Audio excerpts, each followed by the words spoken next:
All right, this is Kurt Russell with Everything Penn State and the UpandMat.com, and it's time for our weekly review. Got Tim Owen from Blue and White Illustrated. How's it going, Tim? Good. How's the week going for you? It's going good, man. You've been a little under the weather? Yeah, a little bit in the beginning of the week, but getting ready for this big weekend of wrestling, so no time to be sick. All right, good. So you got to go to the Lehigh Open.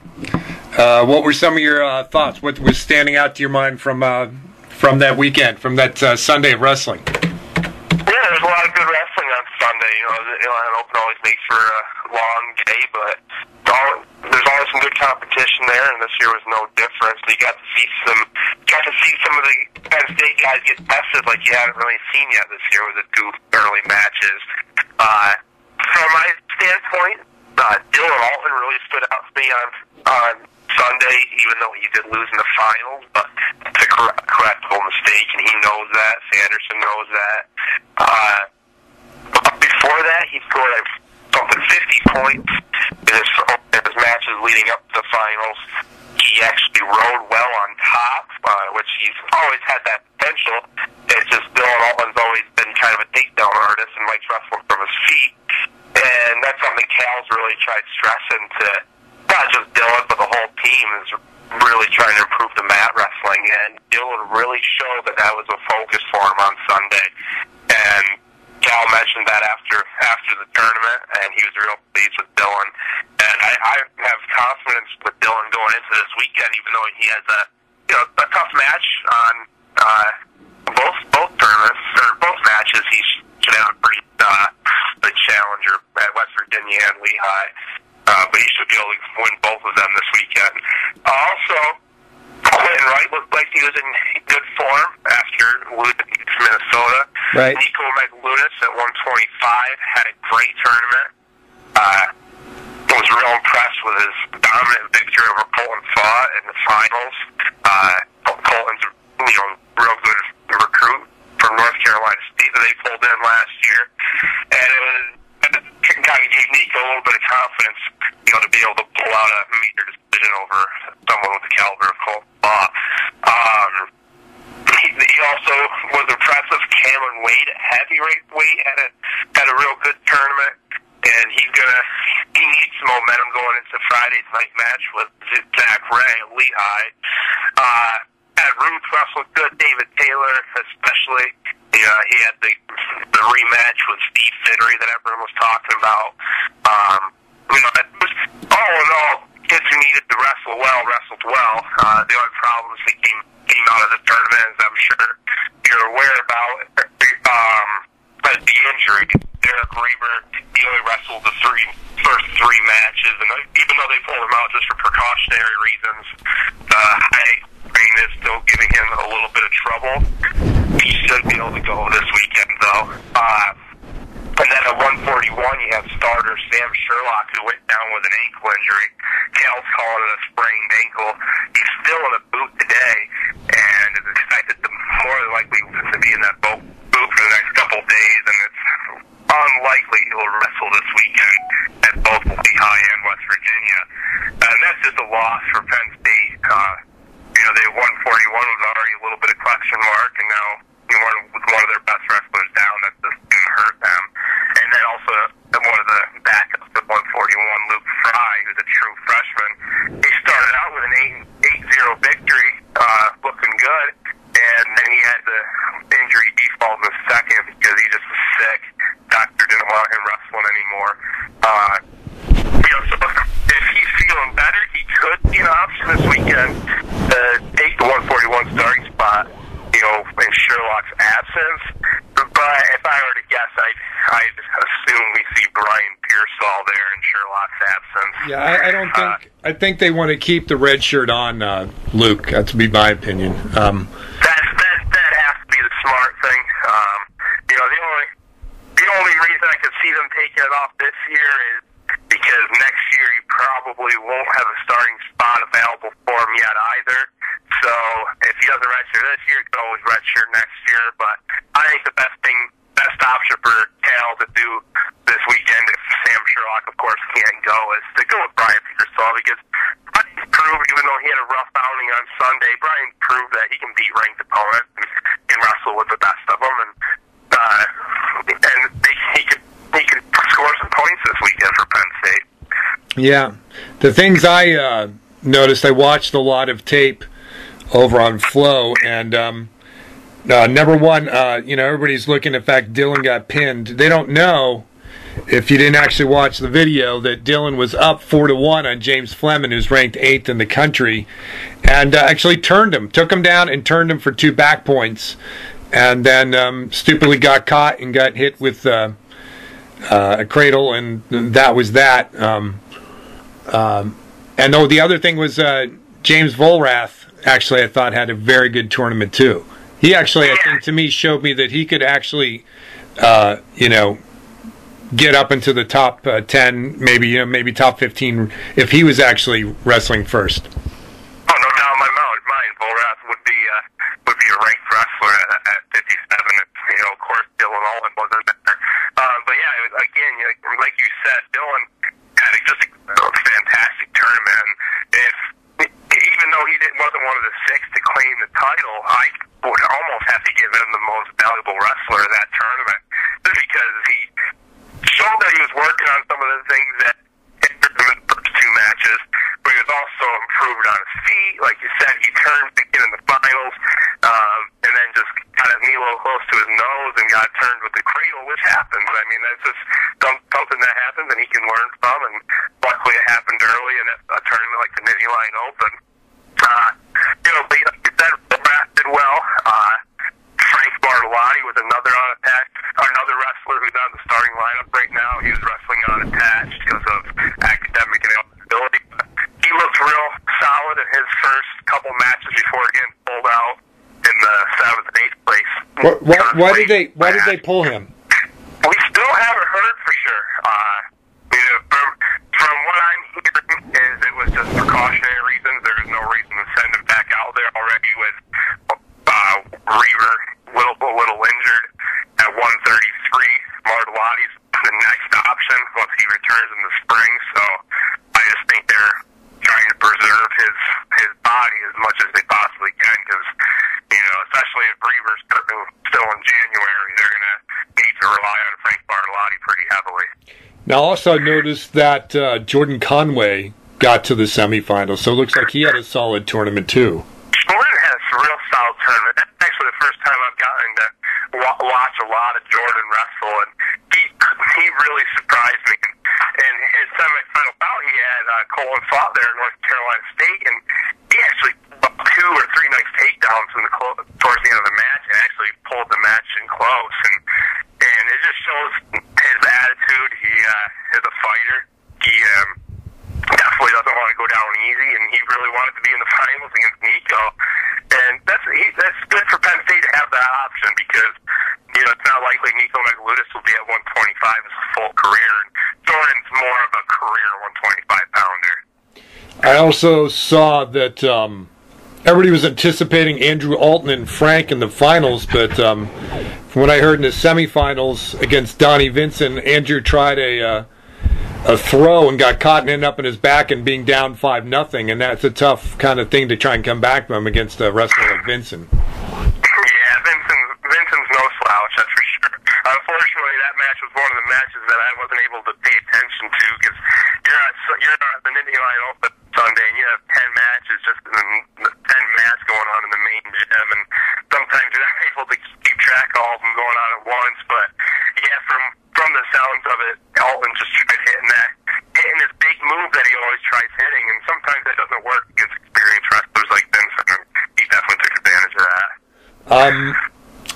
The big rematch with David Taylor and Steve Fittery, I watched some of the tape of that. It looked like Fittery actually looked like he had a good beginning there, getting a takedown, and then it just turned into the David Taylor show, and it looked like Fittery even kind of gassed. There's at one point in the video you can actually see Fittery giving up a reversal, and he looks and he says something I probably couldn't repeat right now, but he definitely looked frustrated and saying something to the ref. Well, one thing you got to remember is Fittery's graduated now, and he's not necessarily in the same type of regimen that David Taylor Taylor is up at Penn State, you know, in the middle of his varsity career in college, where, you know, Steve is kind of training on his own now. I'm not quite sure where. I'm assuming he's still training down in American. But the match started out well. Fittery came out with a beautiful double. He got deep in on David, which, if there is one vulnerability David has, he gives up an early takedown, and or at least let someone get deep in on their legs.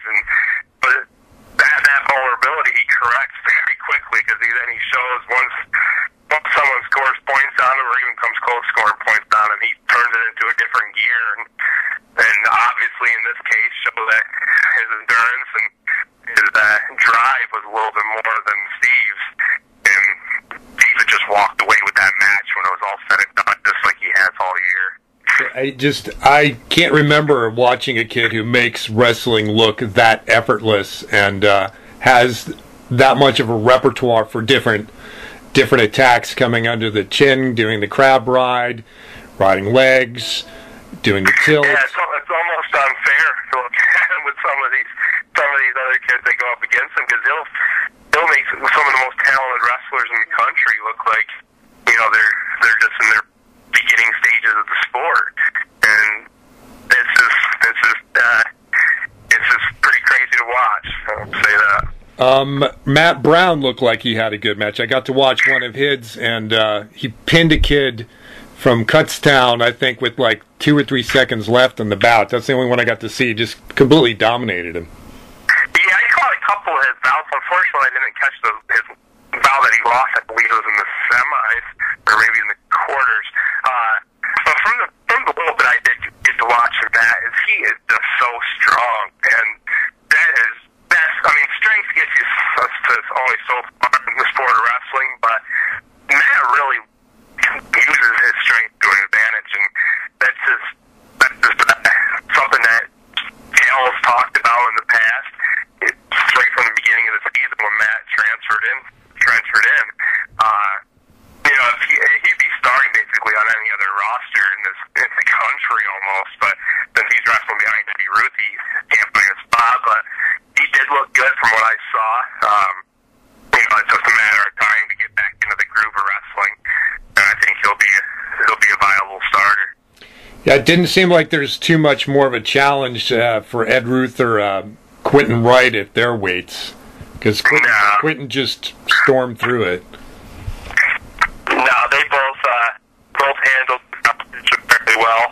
Quentin especially, you know, obviously last year's Nittany Lion Open didn't end so well for Quentin. That's when he separated his shoulder in that match against Scheidel. Nate Scheidel, yeah. So I think he felt good, you know, be able to get through this tournament healthy and with a championship. And, you know, he needed a little pick-me-up after that loss to Steinhaus against Minnesota. And he needed a little momentum going into Friday night's rematch with Robert Hamlin. And I think that's kind of the match the whole country's kind of looking forward to this weekend. And to just make the rankings at 184 that much more messed up, you know, Steinhaus lost both his matches this weekend. Yeah, the rankings across the board this week took a big twist and twirl, just with, you know, Steinhaus' losses, and then Kellen Russell's loss at 141, and Matt McDonough's loss at 25. Right. Yeah, they just all messed up, and I don't even know if you noticed the heavyweight that Cameron Wade wins the Nittany Lion Open, and he drops all the way down to, where is he now? He drops all the way down to ace at the heavyweight weight class.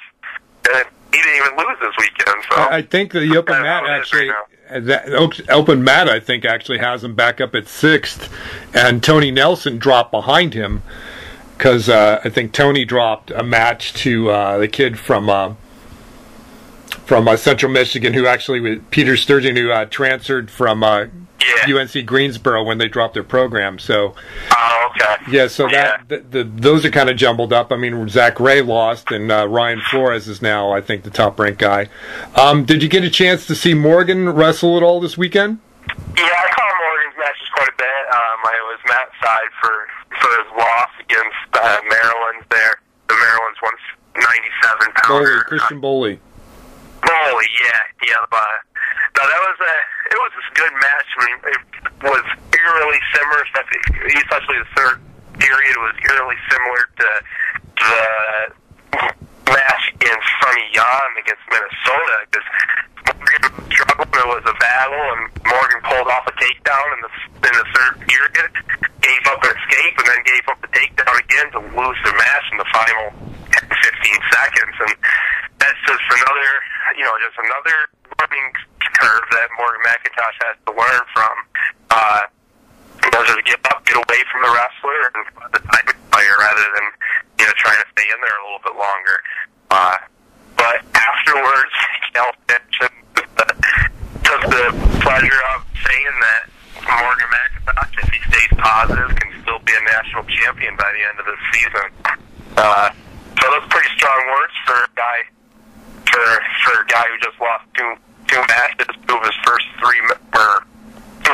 5 or 6 matches. But Cal Sanderson predicted Quentin Wright's national championship last year when no one thought it was possible. So something to pay attention to at least. Well, I don't know if you watched any of the Cliff Keen tournament, but Chris Honeycutt, who's gone up to 197 at Edinburgh, an Ohio kid, he looked absolutely beastly in the final against Matt Paulus from Indiana.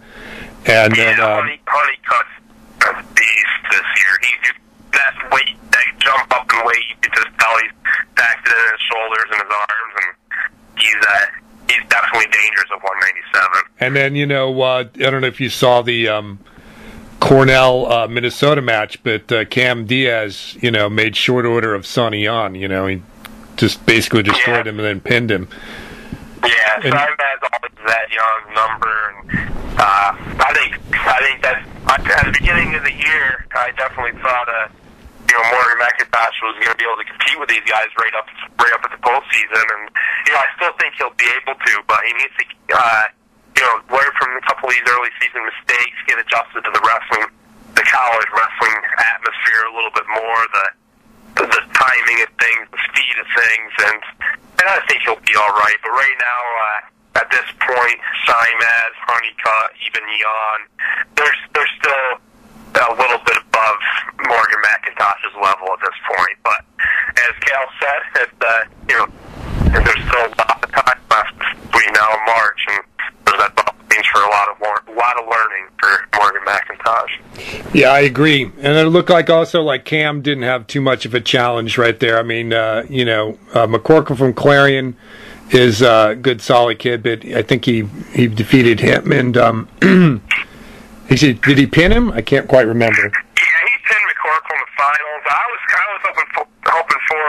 looking forward to see Spencer Myers and Spencer Myers from Maryland, but McCorkle beat Myers in overtime in the semifinals, and then Cam just made quick work of Quintus in the finals with that pin. But like I said, that's a big win for Cameron. He needed some momentum for this week's match against Zach Ray. Well, also, if you take a look at Spencer Meyer was, I think, just about the lone true freshman All-American last year at Philadelphia. So, beating.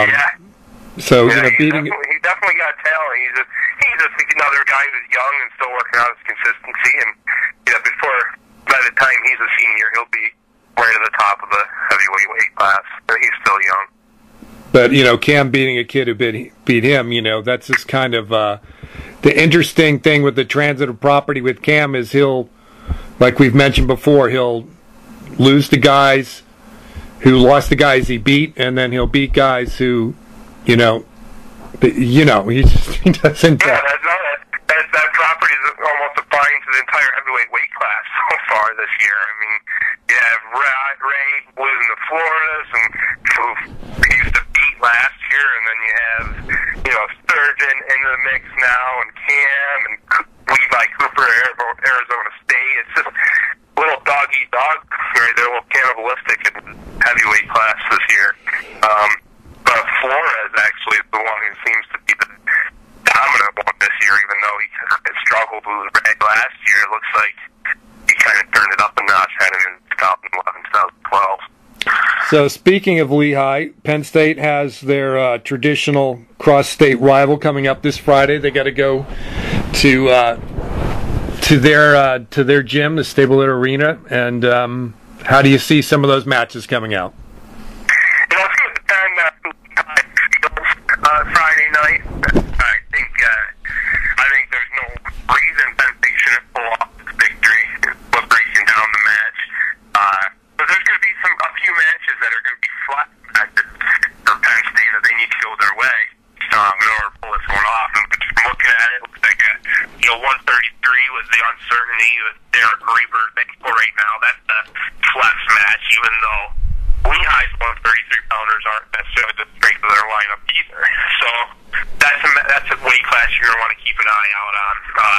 141 is kind of the same thing because Lehigh Stephen Dunn sounds like he's out with a concussion until at least mid-December. So it'd be a surprise if he's in this early. So 141 is another one to keep an eye on, especially because it sounds like Sam Sherlock won't be wrestling with that bum ankle. More than likely we'll see Brian Pearsall there.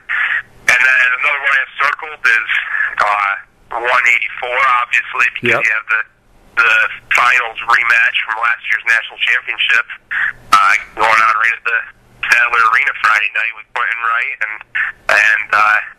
Robert Hamlin, who's ranked #1 in the country right now, taking that away from the defending champ, Quentin Wright. So that's going to be something really important to keep an eye out is how Quentin responds. Last year at his dual meet, which was held in Rec Hall, Hamlin actually beat Quentin, I think only by 1 point, but it was Hamlin's match. He out-wrestled Quentin last year. So we'll just have to see how Quentin handles that, because last year we saw that Quentin is a postseason wrestler, and Hamlin had the advantage in the regular season. We'll have to see if Quentin is in his postseason mode Friday night. And then another one I have circled is at 197. Kennedy and McIntosh. Yeah, Morgan McIntosh and Joe Kennedy, Lehigh, who's ranked #7. And it looks like he only has 2 losses on the season. It's going to be one to keep an eye out. Now, on paper, it should be Morgan McIntosh's match to win.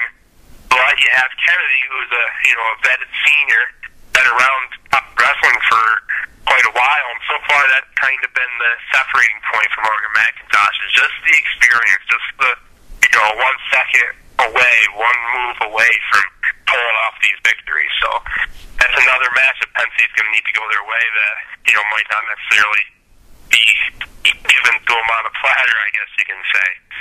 And last year, Zach Ray, I think, won in overtime over Cam, right? So. Cam, I don't believe has ever beaten Zach Ray. So.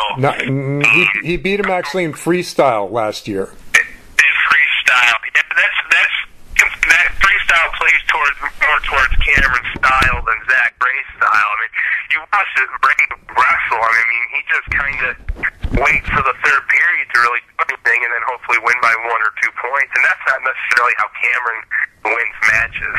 Cameron wins matches when he wrestles almost like a midweight. Going for the takedowns, riding legs, going for tilts. That's how Cameron wins matches. And when he gets caught up wrestling in these muscle for muscle 1 point, 2 point matches, that's when he gets lost. And I think that's why Zach Ray's always been able to beat him at least in the collegiate season. And if Cam wrestles that style again Friday night, I don't see how he beats Zach. He needs to turn the match into Cameron Wade style wrestling. Like I said, going for takedowns, get him on the mat wrestle with him a little bit. Then he might have a chance. But if he's going to try muscle him on his feet, Zach Ray will win this. And then another, I think a lot of Pennsylvania guys are going to be very anticipating this a lot, is the 125 match, which Mason Beckman, who's been multiple-time AA champion at PAAA and multiple AAA champion, Nika Megaludis. That matchup, and also 174 too with Eddie Ruth, former from Harrisburg, and then Pete Brown from Lewisburg. Got two big-time Pennsylvania matchups going on there. But as you were saying, Nico and Beckman, they actually know each other to a certain extent. And they're familiar with each other. I don't believe Nico's ever really had much of a problem with handling Mason, so I fully expect Nico to pull off a win here. I don't think he'll. I don't think they've ever wrestled. I think they've wrestled at some small tournaments or some off-season tournaments in high school. Okay. But I believe Nico will at least win by decision here. If he gets a major, I'd actually be surprised. But I see Nico pulling off a 2-3-point decision here. I think probably more about 5 or 6 points, but and then also 165, we have number 1 David Taylor going against another ranked opponent in Brandon Hatchett. Last year, Kemmer pulled off the upset, beating a higher ranked Hatchett to help Penn State win that duel. But so far, David Taylor has just mowed his way through everybody. Everybody. I mean, just from looking at this match, it's kind of hard to not pick David for a tech ball victories if you get to kind of how David's been wrestling any guy that stuff this kind of caliber. Even though Hatchett's ranked in the top 10 of the country, I still don't see how he's going to be able to keep this one close with David. David is at another level than these 165-pounders this year, and he's proven that every match. Yeah, I would bet that Hatchett might be lucky to score 2 escapes in the entire match. Yeah, I'm sure he'll get at least a couple of escapes, but they'll be awarded freely by David just so take him down another 2 or 3 times to add on to his total. It'll work for a tech fall major decision at least. Well, I'm calling this probably about Penn State 25, Lehigh 9. I'm picking the 3 matches I figured Lehigh probably win are 33, 97, and heavyweight. And I'm picking Quentin over Hamlin. I am actually, Quentin might be mad at me for this, but right now I think I'm going to have to go with Hamlin in the 184 match.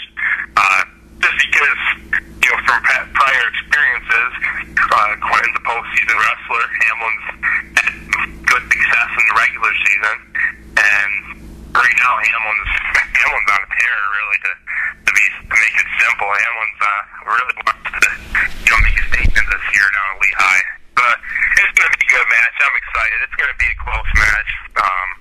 And I'm not saying Quentin doesn't have the capability to pull this off. I just think right now history says that this is Hamlin's match to win. All right. So then on Sunday, Penn State returns back home to Rec Hall and takes on another traditional rival, the West Virginia Mountaineers.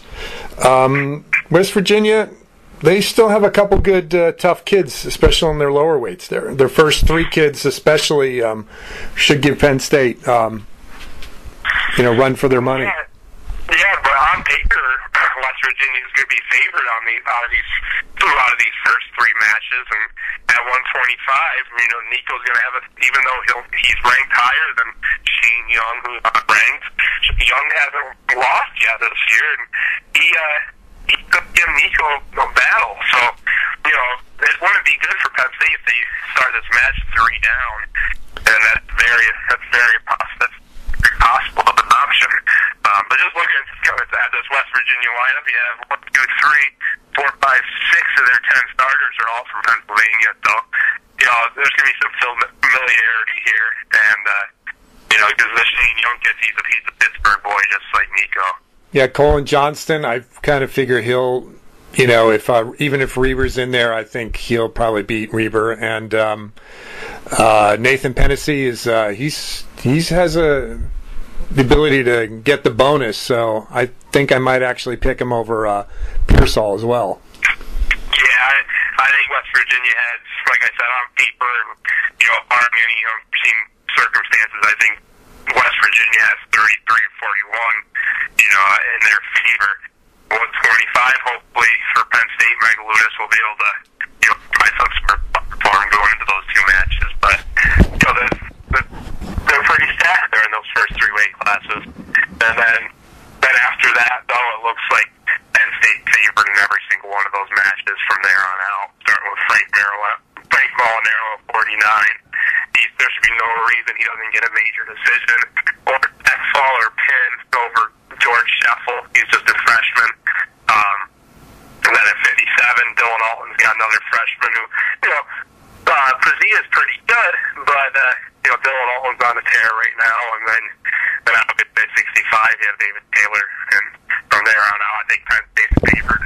And they should have a problem pulling off that win Sunday. Yeah, I mean, Matt Ryan's not a pushover, but everybody else West Virginia has, and Brandon Williamson should give Cam a good match. But, I would pretty much pick 49, 57, 65, 74, 84. I'd be surprised if Penn State doesn't bonus in the next 5 matches in a row, if not maybe 6. Yeah, they definitely should be able to, pull off those last matches. Like you said, heavyweight might be a little bit of a flex, depending on how Morgan McIntosh is wrestling. Because Mancuso is another guy who's had 12 wins on the season, and it's just going to be interesting to see how Quinn Wright handles Matt Ryan, who's ranked in the top 20. Yeah, I think, especially since this is a rec hall, I think this is has potential being a bad blowout, 30-9, 35-9, something like that. Yeah, I'm thinking somewhere around that, some type of 20-point differential here when it's all said and done, 18 to 20 points. And especially if they have a good showing Friday night and they're riding a wave of momentum. And of course, hopefully the injury bug stays away from them and they can be healthy going into Sunday. Now, have we heard anything about Frank Martellotti possibly entering into the Southern Scuffle? Because usually if he's eligible, he'll be in the Southern Scuffle. And that's, from the sound of it, he's still on track to be eligible.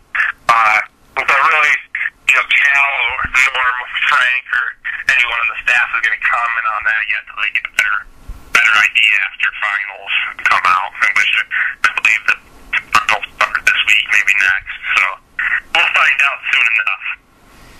Okay, good. And before we sign off, of course, the one last thing I want to know is what else have we heard about anybody replacing Joe Paterno? You're hearing about 20, 30, 40, 50 different names okay. around. So basically everyone has an opinion now. But at this point, we're hearing that, Pat Fitzgerald's name from Northwestern might be a serious option at this point. We're hearing, Dan Mullen from Mississippi State is still an option. But right now, the support for Tom Bradley is growing at an exponential rate. Really? Not just with alumni and fans, but primarily with former players, and not just players under Bradley, but people who played with Bradley and before Bradley are getting a groundswell of support for Tom right now. Well, I heard he actually had this week they actually interviewed him and Jay Paterno. That was a report by I believe the Pittsburgh in the week. However, Jay Paterno denied that on campus this week. He was actually at a class, a communications class on campus, and denied that interview. And Nate Bauer, the editor of Blue White Illustrated, confirmed today that Tom Bradley has not had an interview with Penn State yet. So, okay. He will, though. He's been out on the road recruiting since this fall week, so he should be back in the town Friday after he goes down to Dallas tomorrow for a press conference for the biggest City Bowl, and then he comes back up into State College, so he should be getting his interview maybe this weekend. Okay, so, it just sounds like no one knows anything yet, and it's kind of a soap opera. Yeah, it's a big soap opera, and the one thing you have to keep in mind is basically all the coaches that Penn State is looking at right now are current coaches with another program. So it's very important for not just Penn State, but the candidate to keep this very secret. So for example, if they do not get the job